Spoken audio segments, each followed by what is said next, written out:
Sí, ok, ¿no?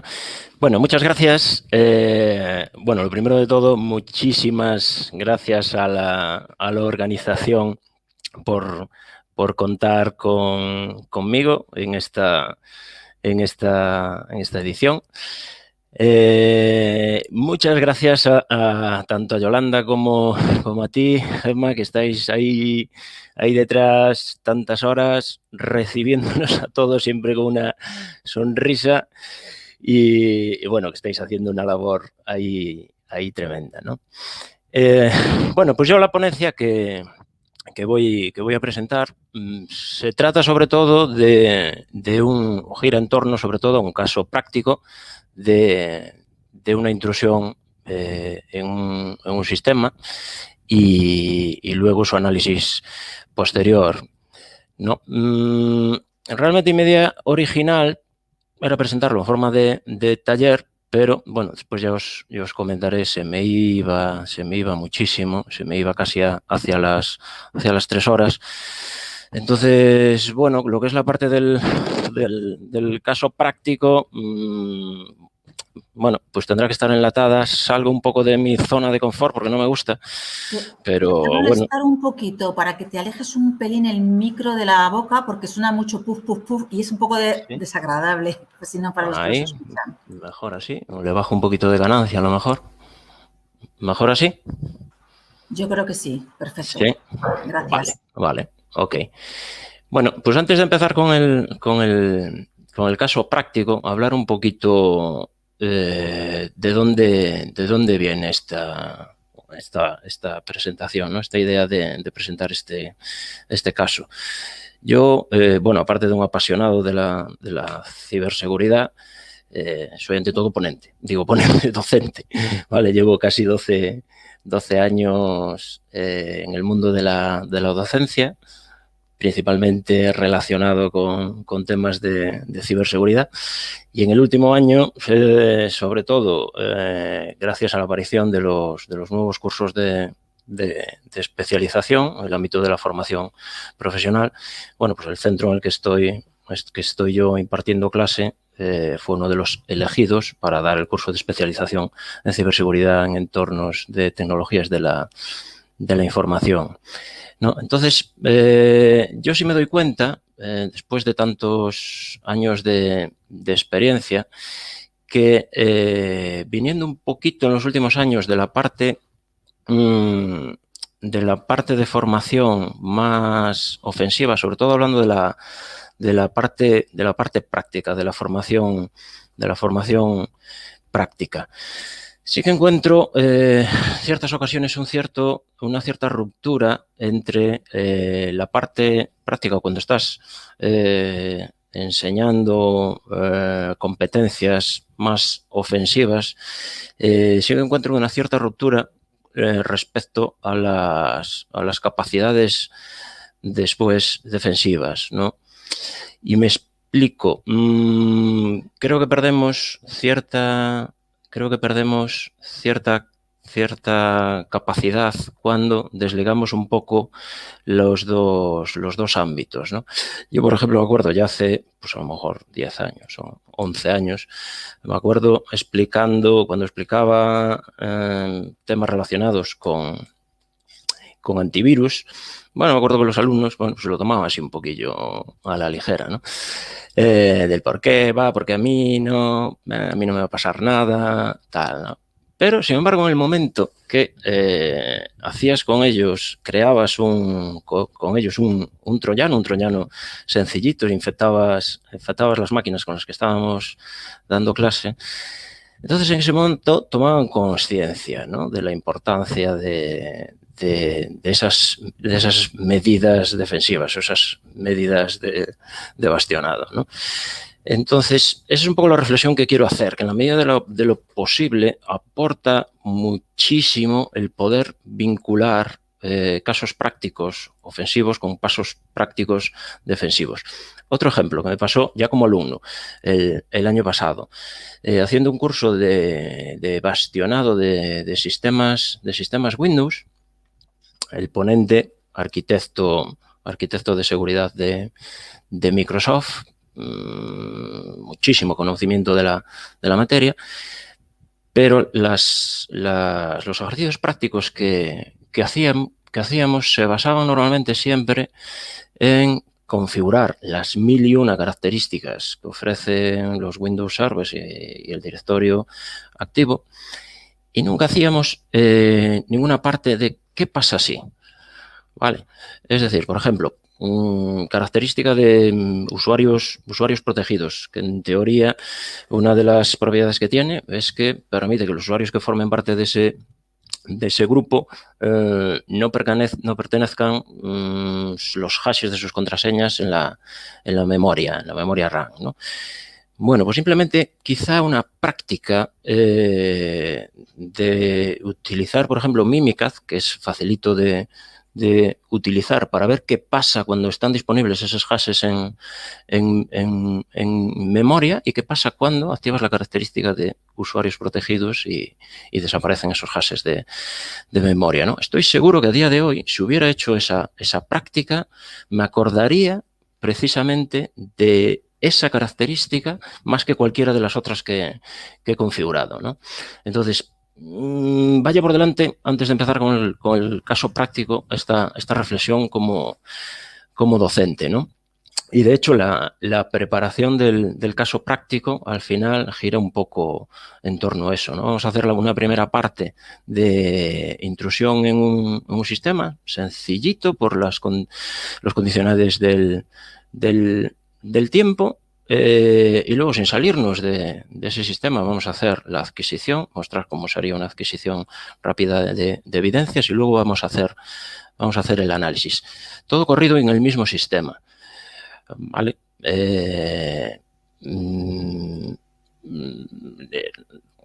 Todo esto relacionándolo con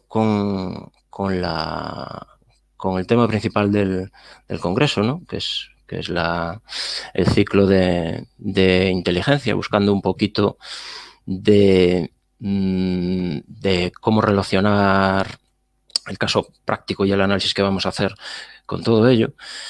Bueno, pues brujuleando un poquillo en la página web del CCN, aprovechando su apoyo institucional en este congreso, por supuesto, recomendar encarecidamente ya no solo vigilar, visitar la página, sino darse un largo paseo por ellas. Yo lo utilizo muchísimo, sus guías las utilizo muchísimo. Este curso las utilicé muchísimo para la parte de bastionado que tuve que impartir. Entonces, altamente recomendables. Bueno, pues la guía 425, que nos habla del ciclo de inteligencia, análisis de intrusiones, en el apartado 3 nos habla precisamente del apartado, la fase en la que estamos hoy, de la que estamos hablando hoy, ¿no? Y nos dice, dentro de la fase de análisis y producción del ciclo de inteligencia, una de las actividades más frecuentes es la denominada análisis de intrusión, que es el ejemplo que vamos a hacer hoy, ¿no? Y luego vemos que más para abajo, dotar a los responsables de seguridad de las organizaciones víctimas de los métodos, procedimientos y herramientas más adecuados para descubrir, comprender y neutralizar las operaciones del atacante. Vale, para comprender, aunque estemos del lado más defensivo, para comprender debemos de saber ponernos en el lado del atacante también, ¿no?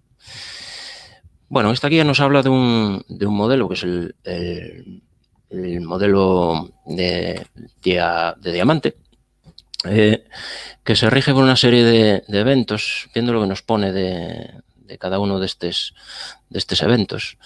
Un evento define tan solo un paso de una serie de ellos que el adversario debe ejecutar para lograr su objetivo. Así pues, los eventos ordenados en fases, en virtud de una relación concreta adversario-víctima, se configuran en forma de hilos de actividad que representan el flujo de operaciones en un adversario. Ambos eventos e hilos de actividad constituyen elementos necesarios para lograr comprender la actividad dañina. Es decir, nuestro lado como analistas, como ciberanalistas, tenemos que ser capaces de ponernos en el otro lado, ¿no? Entonces, es muchas veces necesario fusionar, o es muy aporta mucha ventaja el poder fusionar casos prácticos en los que podamos ponernos en los dos lados, ¿no? Vale, ya con el caso práctico, ya digo que estoy un poco fuera de mi entorno natural al tener que encapsular el caso práctico. No solo eso, sino que yo soy un, bueno, fervoroso defensor de la presencialidad. Vale, me encanta estar en el aula, me encanta estar con mis alumnos y que haya esa interacción. Y entonces, nada, eso por un lado, estar aquí yo soltando solo sin recibir bueno, esa retroalimentación de los alumnos, bueno, ya me saca un poco de mi zona de confort. Pero luego también me gusta sobre todo hacer las demostraciones en tiempo real, pero ya digo que bueno, estuve haciendo pruebas con buenas máquinas, nada, me iba a las 2 horas y media fácil, porque toda la parte de la adquisición de evidencias y después el análisis pues consume bastante tiempo, ¿no?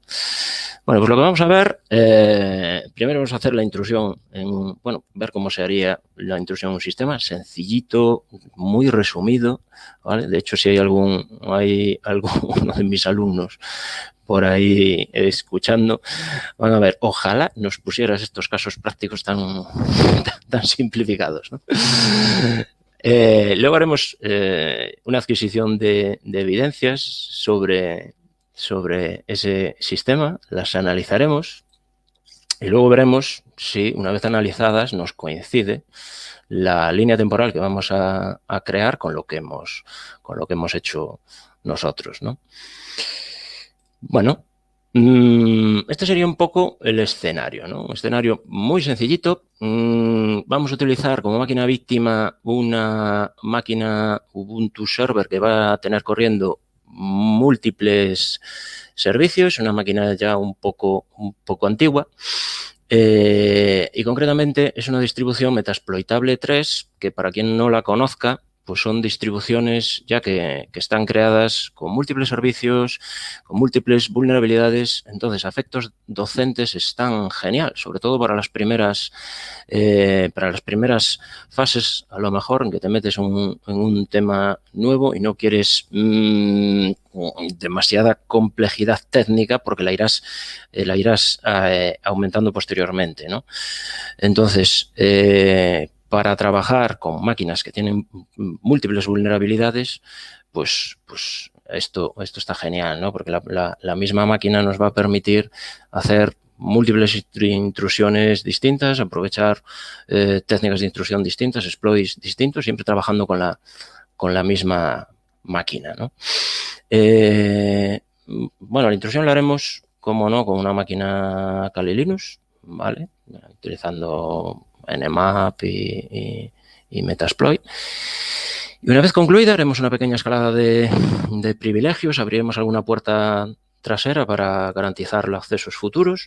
Luego haremos una adquisición de evidencias, una adquisición de un volcado de memoria con AVML y luego un clonado disco duro con una distribución forense como es Kaine, ¿no? Vale, pues vamos con la primera parte. Vamos con cómo haríamos esa intrusión. Bueno, pues empezaríamos. Esto ya sería una captura de pantalla desde nuestra máquina Kali Linux. Vamos a obviar que ya sabemos la dirección IP de la máquina víctima. Ahora, en este caso será la 192.168.10.4. Entonces, lo que vamos a hacer con Nmap, podríamos hacer un escaneo previo de la red para ver qué direcciones IP están activas, pero bueno, nos vamos ya a la máquina que queremos atacar, y lo que haremos será un escaneo para que nos muestre los servicios, los puertos que están abiertos, los servicios que se están ejecutando en ellos y la versión de los mismos. Eso sería la opción SV, que lo haga sobre todo los puertos disponibles, que es la opción "-p-", dirección IP que víctima, Y luego, para acelerar un poquito todo, vamos a decirle, bueno, que no baje, siempre que la tarjeta lo soporte, de 7500 paquetes por segundo, para que se haga muy rápido el escaneo, ¿no? Aquí ya podríamos aprovechar, si ya estuviéramos explicando el caso práctico en una máquina en tiempo real, sería bastante interesante ya levantar un analizador de tráfico de red, como puede ser Wireshark, para que vieran los alumnos lo intrusivo que es esto, ¿no? Vale, esto va a ser bastante intrusivo. Nmap tiene posibilidades que permiten un ataque mucho más sigiloso, pero veríamos el ruido que hacemos al ejecutar este escaneo, ¿no? A la mínima que tuviéramos un IDS en nuestra red, un sistema de monitorización del tráfico, pues bueno, saltarían todas las alertas, ¿no? Si estuviera bien configurado. Claro. Bueno, nos vamos a fijar en este caso, ya os digo, lo bueno que tiene esta máquina, este tipo de máquinas, es que podemos tirar de vulnerabilidades que van a tener casi todos estos servicios y que están muy bien documentadas. La cantidad de documentación que hay para trabajo con estas máquinas metaexploitable. En este caso es la versión de Ubuntu, la hay para Windows, pero bueno, por hacer un poquillo más diferente quise traer la versión de Linux, porque yo creo que hay menos documentación, ¿no? Pero cualquiera de estos servicios va a tener múltiples vulnerabilidades que son sencillitas de utilizar, ¿no? Bueno, pues nos vamos a fijar en este pequeño servidor web que está corriendo en el puerto 3500 y que está levantado, bueno, por un framework de lenguaje Ruby on Rails. Vale, lo siguiente que vamos a hacer va a ser conectarnos con un navegador a ese puerto, porque vamos a necesitar, ya lo veremos después en el exploit, vamos a necesitar una URL que disponga de algún parámetro al que se le pasen valores en la propia URL, ¿no? Esta información la vamos a necesitar ahora cuando elijamos el exploit. Bueno, con la información de la versión podemos hacer una búsqueda en Metasploit de los exploits que tenemos disponibles para esa versión de Ruby, ¿no? Entonces, vamos a utilizar si podemos encontrar uno que ponga por aquí Estelen, y si podemos encontrar ejecución remota de código, pues mucho mejor, porque probablemente podamos levantar una shell contra la máquina. Aquí entraríamos, aunque ya lo diré más adelante, en un, no sé si decir defecto. Ya a la hora de elegir este exploit, porque esto realmente es un caso práctico que preparé para el modo de introducción a análisis forense.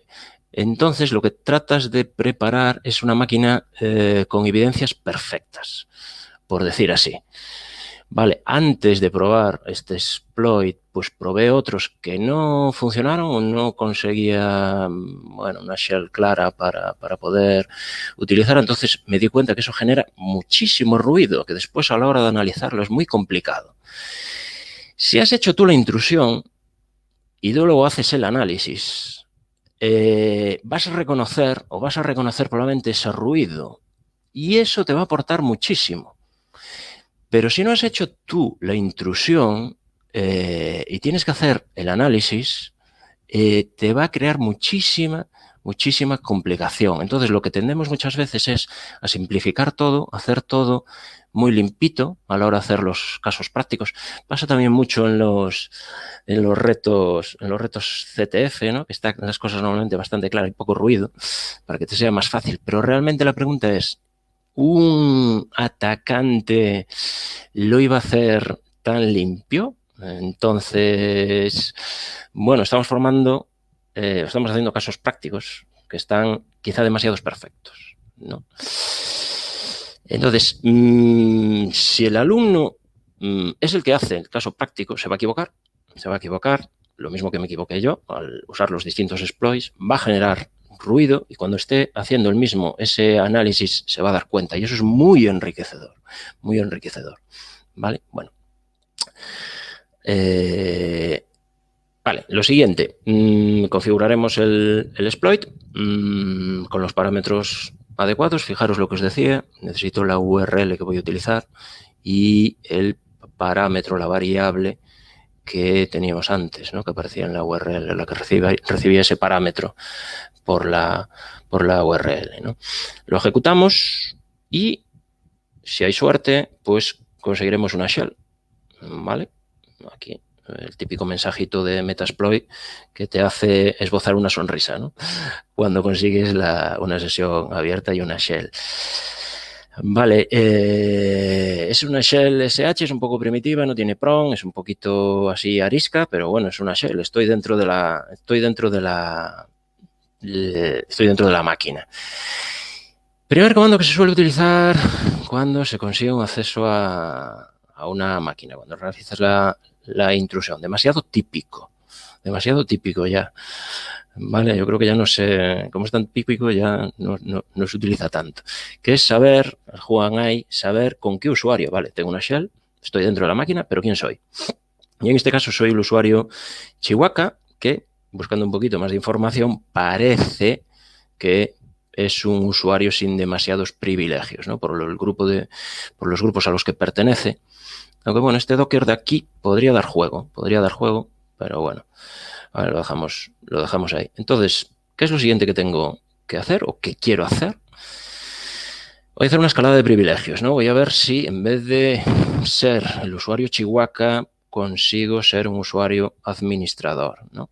Entonces, ahora lo que voy a necesitar es un exploit de escalada de privilegios. Primero, voy a necesitar información de qué sistema operativo se está corriendo y qué versión del kernel, ¿vale? Lo consigo, es un Ubuntu 14, hacemos comandito para saber la versión del kernel y en base a eso, dentro de nuevo de nuestra máquina Kali, podemos directamente buscar un exploit para esa distribución, para ese kernel y que permita escalada de privilegios. Hay varios, ¿vale? Volvemos a lo mismo. A la hora de preparar el caso práctico probé varios que no funcionaban, probablemente porque a la hora esto lo tienes que compilar en la máquina víctima y probablemente faltaran librerías. Entonces volvemos a lo mismo, genera ruido que al final yo lo que hice es deshacer todo porque va a ser muy difícil para los alumnos seguir mis pasos, ¿no? Vuelvo a lo que dije antes. Al final tendemos a hacer todo demasiado puro, ¿vale? Demasiado clarito, que no es lo que probablemente un ciberdelincuente haga, ¿vale? Bueno, lo siguiente, necesito descargar, podría, desde la máquina Kali, podría abrir a lo mejor podría pasarlo a la shell de la otra máquina con un netcat, por ejemplo, pero en este caso lo voy a descargar con wget. Con wget descargo el exploit de la URL exploit db, aunque en la captura anterior no se ve, pero al hacer la búsqueda de los exploits en Kali, pues ya te dan la URL de referencia de donde puedes descargarlo también, ¿no? Hay que tener cuidado con esto, pero bueno, yo estoy bastante acostumbrado. Porque si yo quisiera hacer esto mismo, o cuando hago esto mismo y lo hago en mi centro con los alumnos, lo que va a pasar es que la red corporativa, en este caso de la Xunta de Galicia, me va a cortar, no me lo va a permitir, ¿vale? No me va a dejar conectarme y no voy a poder hacerlo así. Entonces, bueno, eso hay que tenerlo en cuenta. Ya son muchos años de experiencia, ya me las cocino, cosas que vas preparando, y luego llegas y la red corporativa de la Xunta te lo fastidia un poco, ¿no? De esto, vamos a conectarnos a esta página, que hay un artículo de esta, tal, igual. Uy, no, porque es de hacking y no sé qué, ¿no? Bueno, descargado. Una vez descargado, lo que vamos a hacer, bueno, primero lo renombro, fijaros, lo he descargado, tiene este nombre de fichero, lo voy a renombrar para darle una extensión .c y luego directamente lo compilo. Lo compilo, creo el ejecutable y lo ejecuto. Sin más. Esto con el usuario Chihuahua. Estoy en la shell de la máquina víctima, ¿no? Y en ese momento, después de la ejecución, ya, bueno, lo primero que veo ya el prompt típico del root, ¿vale? Pero por si acaso hago el Juan A y ya soy root. Vale, ya he hecho la escalada de privilegios en la máquina víctima, lo compruebo, ¿vale? Pero ya soy root.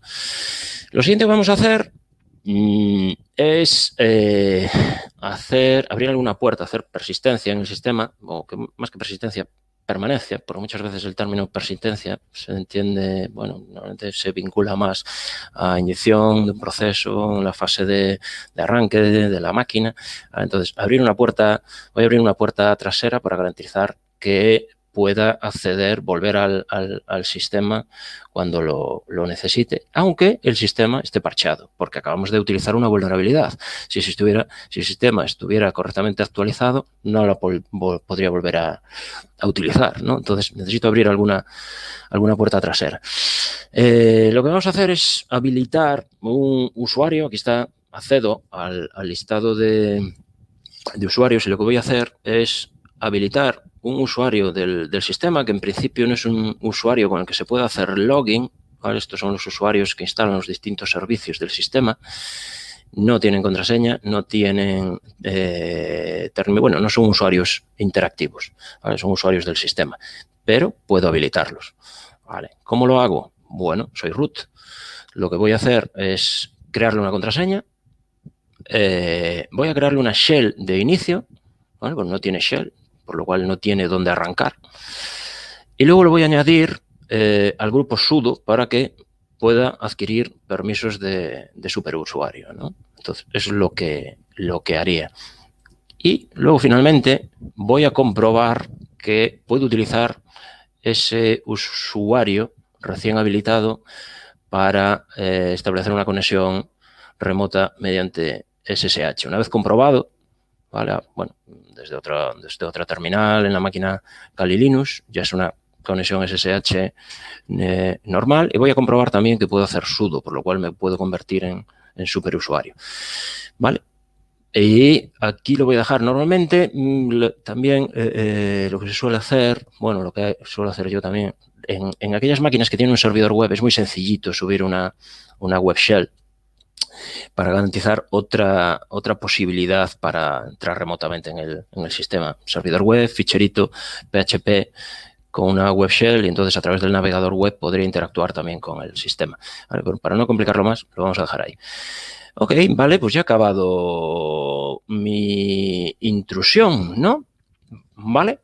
Entonces, aquí es donde muchas veces nos paramos. Si estamos haciendo casos prácticos más orientados a seguridad ofensiva, normalmente aquí nos paramos. Vale, apagamos la máquina y bueno, ya cuando toquemos la parte defensiva, pues ya volveremos, ya haremos un análisis de evidencias que ya os pasaré yo o lo que sea, ¿no? Pero nos damos cuenta que estamos perdiendo,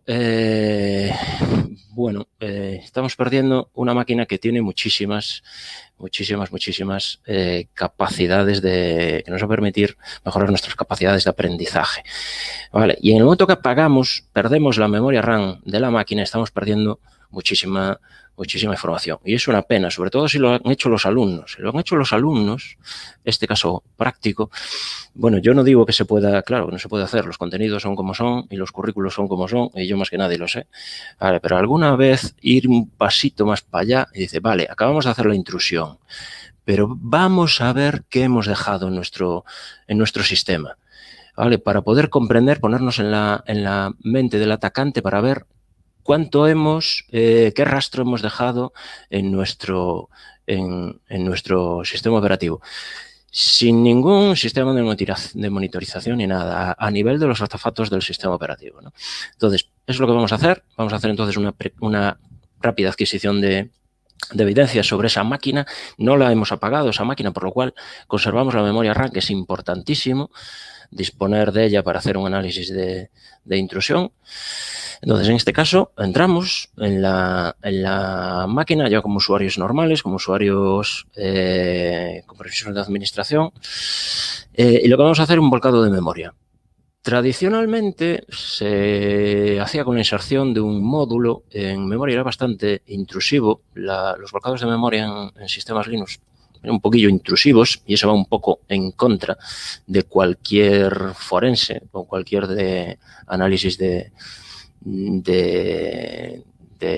intrusión, ¿vale? Porque contamina muchísimo el escenario. Pero desde hace unos meses, Microsoft, que yo a lo mejor soy de muy vieja escuela, en el GitHub de Microsoft tenemos liberada una aplicación que va genial, que va muy bien y trabaja con bastantes distribuciones de Linux, que es AVML. Lo único que tenemos que hacer es descargarla, darle permisos de ejecución y inmediatamente ya nos genera un volcado de memoria. Vale. Hacemos un cálculo de hash, siempre hay que trabajar con los hashes cuando hacemos adquisición de evidencias.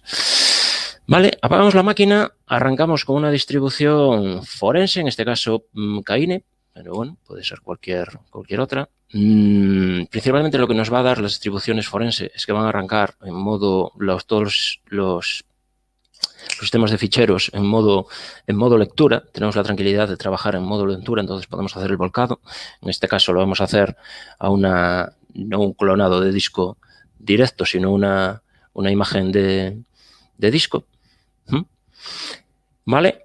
Y con eso, con el volcado de memoria y con la imagen de disco, pues nos vamos a nuestra máquina laboratorio forense, y vamos a analizar las evidencias. Primero, empezamos con la memoria RAM. Para trabajar con la memoria RAM, bueno, pues tenemos el framework principal que se utiliza es Volatility. En el caso de trabajar con volcados de memoria de sistemas GNU Linux, podemos tener ciertos problemitas con los perfiles. Siempre a Volatility le tenemos que pasar el perfil de la máquina con la que estamos trabajando, ¿vale? Y en Linux esos perfiles cambian mucho. ¿Vale? Cada actualización de kernel, que, bueno, los que trabajáis en este tipo de entornos sabéis que es bastante periódico, bueno, pues nos generaría un perfil distinto, ¿no? Entonces, bueno, una de las preocupaciones que tenemos es generar un perfil de la máquina víctima, igual al de la máquina víctima con la que vamos a analizar, ¿no? Bueno, Volatility trabaja con una serie de plugins que nos va a permitir extraer información de la memoria RAM. Hay muchísimos, pero bueno, quizá los más sota, caballo y rey, como digo yo, es analizar las conexiones que tenía establecida la máquina en ese momento, analizar los procesos y, dependiendo, también analizar el bash history, los comandos de terminal. Empezamos con las conexiones que tenía la máquina establecidas en el momento del volcado de memoria, ¿no? Entonces ahí ya vemos cositas, todas desde la máquina 10.5. Tenemos por aquí un proceso llamado server.rb, que no sabemos de momento muy bien lo que es, pero que tiene una conexión establecida. Los que trabajáis con Metasploit, bueno, pues ya probablemente estaréis echando una risa al ver este puerto, que es el puerto por defecto al que suelen trabajar los exploits de Metasploit, ¿no? Entonces esto ya cantaría muchísimo, este 4444 aquí, ¿no? Vale, y luego tenemos una shell. Que una shell tenga una conexión establecida, cuando menos lo dejamos ahí en extraño, ¿vale? Bueno, todas estas cosas hay que ir las iremos anotando y añadiendo distintas, evidencias que vayan corroborando y que podamos hacer nuestra línea temporal de acontecimientos, ¿no? Pasamos a los procesos. Tenemos varios plugins de Volatility para analizar procesos. Con PS-Tree vamos a ver el árbol de procesos, es decir, vamos a ver la herencia, qué proceso es hijo de qué otro proceso. Y bajando por ese listado nos encontramos con esos dos procesos que habíamos visto antes, el server.rb, que de momento no sabemos lo que es, y vemos que la shell que veíamos antes es hija de ese proceso. Esto es extrañísimo. Que una shell sea hija de un proceso que no sea de los procesos de arranque del sistema es muy raro. Muy raro. Esto, pues no, nos haría levantar un poquito. Si antes ya nos levantó un poquito la ceja, esto nos haría levantar más la ceja, ¿no? Entornos Windows, sería como ver también en algún caso que tenemos un CMD hijo de un proceso raro, ¿no? Extraño. Vale, más plugins que nos permiten analizar ese volcado de memoria respecto a los procesos, ¿vale? El plugin PS-Aus nos da una información bastante importante, que es el comando con el que se arrancó el proceso. Entonces, teníamos por aquí nuestro número de proceso del server.rb, que era el 2067. Bueno, pues tenemos el comando con el que se ejecutó, con el que se inició. Entonces, aquí ya tenemos bastante información. Buscando un poquito, si no conocemos, bueno, pues este comando, buscando un poquito vamos a ver de información, vamos a ver que está iniciando un servidor Ruby on Rails en el puerto 3500. ¿Vale? Y luego un poquito más de información de la shell -i, que nos dice que es interactiva. Y otra cosilla que no se ve, bueno, sí que se ve aquí, que es que esta segunda columna nos dice el ID del usuario que lanza el proceso. Vale, vemos que este es un usuario normal, 1124, ya veremos cuál es, pero luego la shell ya es lanzada como root, usuario 0. Vale, entonces teníamos aquí arriba que este server, o sea que la shell era hija del server y que el server parece de un usuario normal, pero la shell ya es de propiedad del superusuario, del root, ¿no? Entonces, bueno, extraño. Y luego otra cosita que nos va, bueno, con otro plugin, el PSList, ya vamos a poder ver la hora en la que se iniciaron los procesos. Esto apuntándolo en nuestra línea temporal. Bueno, y otra cosilla que se me pasaba, que de antes, es que vemos, esto también nos tiene que saltar mucho las alarmas, que tenemos un proceso que en principio es una conexión SSH que podría ser, bueno, pues nada, sin importancia, pero vemos que el usuario que tiene la conexión es el 3W Data, que es un usuario del sistema, por lo cual, raro, muy raro. Ese usuario no podría tener acceso. Vale, bueno.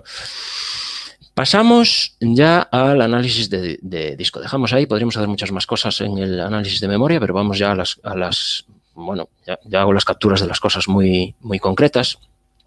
Vamos al análisis de disco. Teníamos la imagen de disco.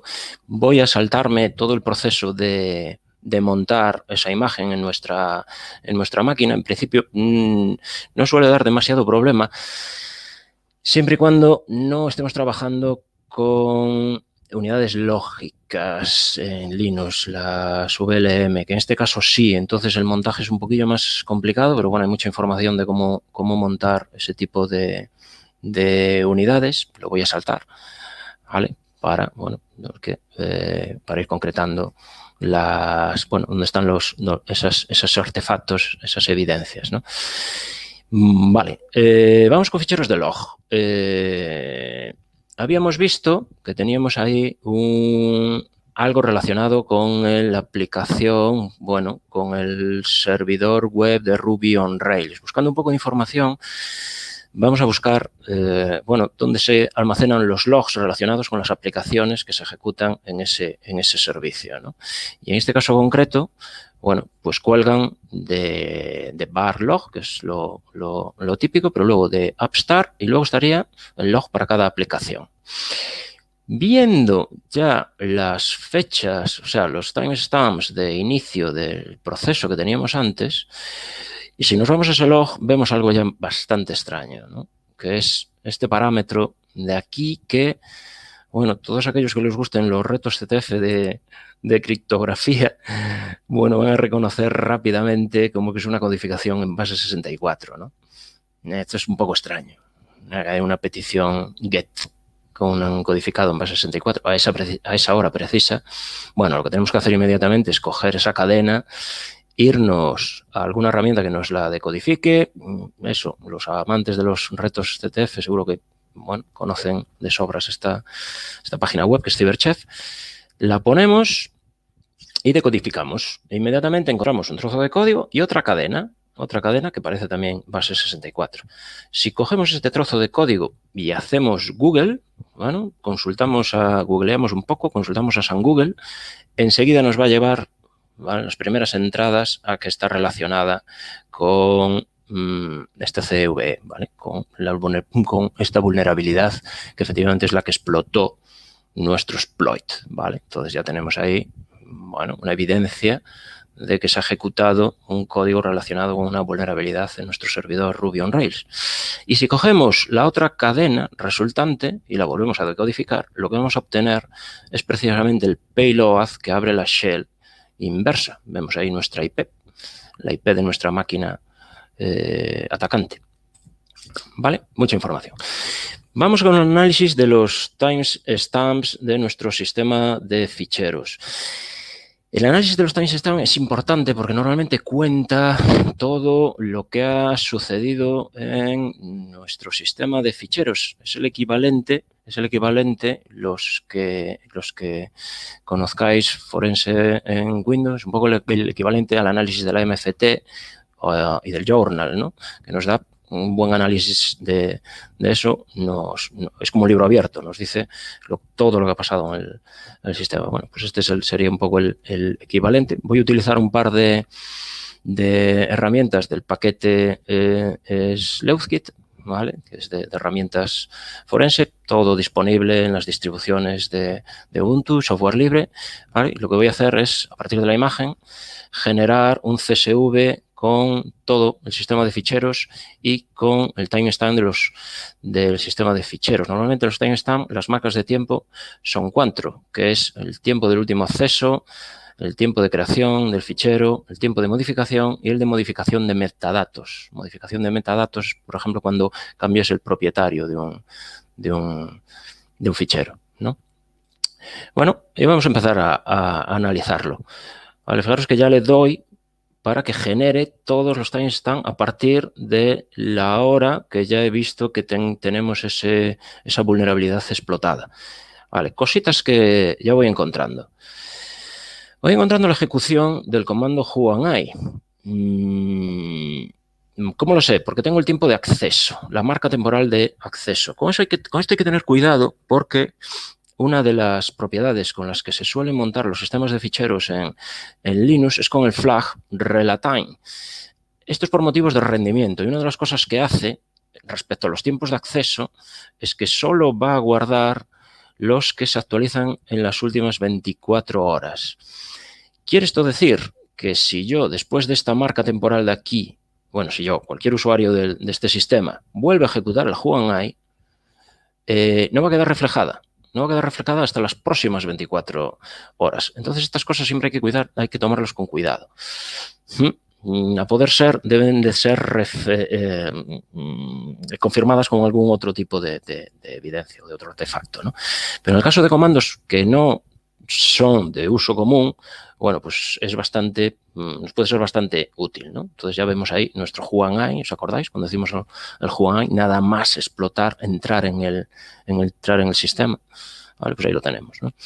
Más cositas. Nos aparece el wget, ¿os acordáis? La descarga del exploit la hicimos con el wget, pues ahí lo tenemos.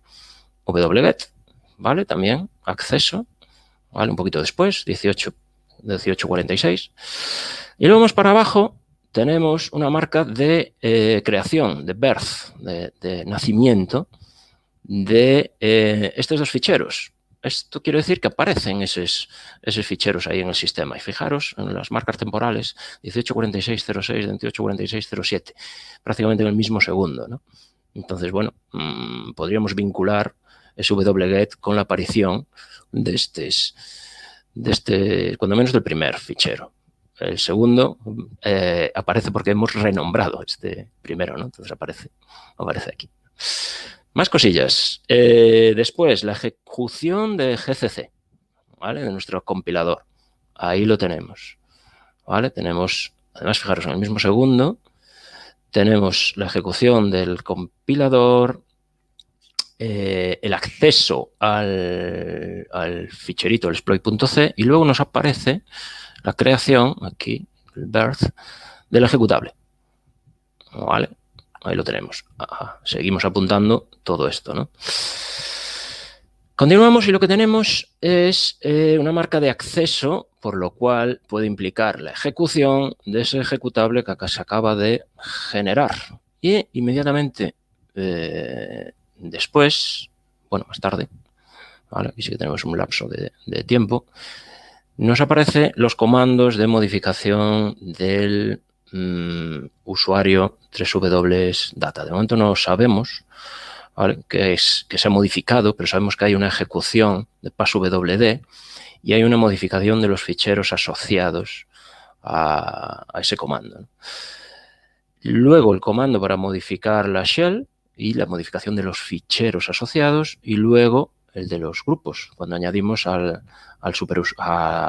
grupo sudo para que pudiera convertirse en superusuario, ¿no?, privilegios de superusuario. Y luego, siguiendo en la línea temporal, lo que tenemos es lo que hicimos al final de todo. Entramos por SSH y ejecutamos sudo con el usuario www.data. ¿Vale? Lo tendríamos aquí. Todo esto, ¿no? Lo vamos apuntando y necesitamos corroborarlo un poquillo más, ¿no? Bueno, como tenemos el sistema de ficheros y ahí nos han aparecido ya unos ficheros, por ejemplo, el más destacado, pues el exploit.c, pues vamos a verlo, ¿no? Tenemos el sistema de ficheros clonado, vamos a acceder a él, ¿no? Accedemos a ese fichero y inmediatamente ya vemos que se trata de un exploit que utiliza esta vulnerabilidad, buscamos información de esa vulnerabilidad y vemos que es de escalada de privilegios aquí, ¿no? Bueno, pues otra cosilla de no modificar. Esto un ciberdelincuente pues no lo va a dejar tan evidente, ¿no? En el cabezado del fichero que va a utilizar para la escalada de privilegios deje precisamente la vulnerabilidad. Bueno, pues no, probablemente se ofusque bastante eso, ¿no? Vale, más ficheros. Vimos que se modificaban los ficheros relacionados con las contraseñas, que es el etc passwd y el etc shadow. La suerte que tenemos es que cuando se ejecuta el comando passwd queda una copia del anterior, como estaba el anterior fichero, ¿no? Entonces, con el comando diff podemos establecer, bueno, el fichero antiguo pasa a tener al final el símbolo, bueno, el guión, ¿no?, aquí al final. Entonces podemos hacer con el comando diff que nos diga, que nos marque dónde están las diferencias entre los dos ficheros, el que ha sido recientemente modificado y el antiguo. Entonces ya vemos ahora sí que cambios, además fijaros, tenemos ahí, podemos corroborar las horas, ¿vale? Tenemos aquí los cambios en el usuario www.data y parece que efectivamente aquí le hemos creado una shell de inicio. En el fichero shadow, en el etc shadow, antes, aquí abajo, no tenía contraseña y ahora vemos que sí, ¿vale? Todo el hash de la contraseña, sistemas Linux, bueno, con el salteado, esta primera cadena de aquí es el salt. Y en el fichero group, lo que vamos a ver es que en el grupo sudo se ha añadido el usuario www.data, ¿no? Más ficheros de log que vamos a analizar. Por supuesto, el WTMP, que registra todas las conexiones a nuestro sistema, y ahí vemos, vale, además con la marca temporal, el acceso desde la IP atacante, que ya lo vimos en el primer comando que hicimos con el análisis de memoria, que era esta IP, y el usuario que se ha conectado, ¿no? Entonces, bueno, pues tenemos muchísima información que corrobora lo que habíamos visto en nuestro análisis de timestamps. Tenemos que ir un poquito aligerando, ¿vale? Okay, porque como sé que la parte privada no ahora mismo pues es difícil de verlo, pues vamos a ir aligerando para ir a esas conclusiones de tu análisis. Ok. Pues nada, este sería el último fichero de log y entonces nada, que nos corrobora todas las acciones ahí realizadas por el usuario. Bueno, pues con todo eso ya estamos en disposición de hacer nuestra línea temporal de acontecimientos, ¿vale? Que debería de coincidir con lo que hemos hecho al hacer la intrusión, ¿vale? Tendríamos ahí que a las 18:27:30 se ejecuta un exploit sobre ese servidor Ruby, después se descarga, se compila el exploit, se ejecuta ese exploit, aparece una shell con permisos de root y se hacen todas las modificaciones al usuario www.data y finalmente sale una conexión SSH, ¿no? Bueno, pues nada, para acabar dejo ahí unos recursos, los recursos utilizados y bueno, el caso práctico, ¿de dónde parte el caso práctico? Que es de una colaboración que hice en julio con Chema Alonso, en el blog de Chema Alonso, en el lado del mal. Entonces tenéis ahí el artículo con mucho más descripción del análisis de este caso práctico, ¿no? Si queréis consultarlo. Y eso es todo, ¿vale? Lamento pasarme un poquillo del tiempo. No, es normal. Vamos siempre con esos 10 minutos, pero es normal que vamos acumulando y bueno, además estás al final, bueno, pues es una charla quizá a lo mejor de la más técnica, donde hay que fijarse muy bien en cada paso que vas diciendo, ¿no? Para ver esos análisis. Mira, te voy a pasar una pregunta del chat porque del caso que estás comentando, porque, claro, nos comenta, voy a quitar de aquí la ponencia. Vale. Dice, Luis, dice, los ataques reales, ¿crees que hay gran diferencia de las evidencias que podemos emular a las que se encuentran en el campo? Siempre hay esa duda de saber entre lo real y lo que nos enseña. Claro. Como buen yo voy a decir, depende. Depende del perfil probablemente del atacante, ¿no? ¿Quién no conoce los atacantes internos que muchas veces, bueno, yo antes de ser docente estuve en condiciones de lidiar con atacantes internos. Entonces muchas veces es gente que simplemente sabe algo de ciberseguridad, se pone a probar y nos la lía, ¿no? Con ese perfil probablemente pues viéramos un poquillo lo mismo que tenemos hoy aquí. No hay ocultación de las evidencias, pero con algo ya mucho más preparado, desde luego, esos comentarios, por ejemplo, que aparecían en el exploit, no los vamos a tener. No vamos a tener el nombre del exploit.c o exec exploit, ¿no? Y una cosa que probablemente con la que tendríamos que haber acabado la intrusión sería con el borrado de huellas, ¿no? En nuestro test de intrusión, que no hemos hecho, el borrado de cuando menos de los logs, ¿no? Que es fácil de teoría. Una vez somos roots es fácil de hacer, entonces cuando menos vamos a tener eso. Por eso la importancia del guardado de logs en otros servidores y todo eso. Porque además alguien lo está viendo por ahí, que a mí me enseñaron intrusión, pero borrando los logs. Sí, ¿no? O sea, que al final que era la punta o el punto que faltaba, ¿no? Bueno, pues muchísimas gracias. Todo el mundo te está felicitando, excelente ponencia, todo un crack. Y bueno, sobre todo porque al final estás explicando paso a paso, ¿no? Todo lo que compone esta intrusión, ¿no? Como el análisis de esas evidencias. Muy bien. Seguro que hay algún alumno mío por ahí haciendo un poco la pelota. Bueno, no, yo creo que no, habrá algún alumno, bueno, digo yo que habrá algún alumno, pero al final la mayoría somos personas que lo que queremos es aprender, ¿no? Y ver las posibilidades, en este caso, desde el forensic, ¿no? Que permite, pues bueno, pues tanto el pentesting, en este caso de defensa como de ataque, ¿no? Entiendo.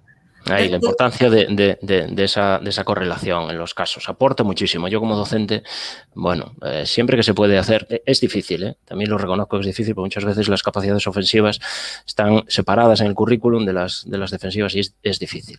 Pero siempre que se puede hacer, aporta muchísimo. Si son los alumnos los que han hecho esa intrusión y luego hacen el análisis, el proceso de aprendizaje queda mucho más marcado. Esa vinculación, no voy a decir emocional, pero bueno, es un poquito como lo que se habla siempre del aprendizaje en base a proyectos. Un poquito que buscas una vinculación, ¿no? Entonces, bueno, pues es siempre que estemos de este lado, de la docencia, si podemos pararnos y hacer dice, bueno, pues esto lo puedo vincular, va a aportar muchísimo.